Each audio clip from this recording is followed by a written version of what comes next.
As we take a look at your 7-day forecast, let's go ahead and just start off with what's going to be happening tonight. We're going to see some scattered showers possible during the early evening. I think most of the moisture, though, staves off until we get into the midnight hour with this line of showers and storms continuing from Alabama into Georgia. So midnight at the border, make it into the metro about 1 to 2 o'clock and then pushing off towards Athens by about 4. So behind it, we will see a few scattered showers making your way in towards the office tomorrow morning. So a first alert weather day for your Tuesday. We're going to see more showers and storms in your forecast as we go through the day. So we'll start back at 6 a.m. That moisture's pushing off that we just talked about. But look, scattered showers as we head through the morning into the afternoon, mixed in with a few rumbles of thunder, and the evening. This is why we have the first alert weather day.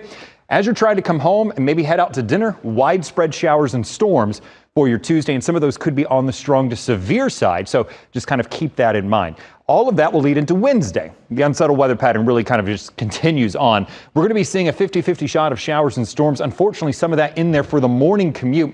We're going to be noticing a few isolated showers for 7 a.m. And then going into the afternoon, a little bit of a break. So typical of what we've seen these past few days.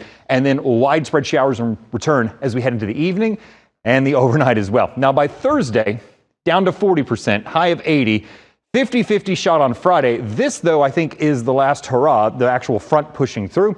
Notice our temperatures much, much cooler than we have been seeing. We're going to be talking mid-70s in Atlanta, mid-70s even down in Griffin, and low 70s in LaGrange. And once that pushes through, look at your weekend. Maybe a 20% chance of a passing shower on Saturday with mostly sunny skies, partly cloudy on Sunday with 82. And then marching into next week, looking at 85 and still dry. Thank you, JD. Well, ahead.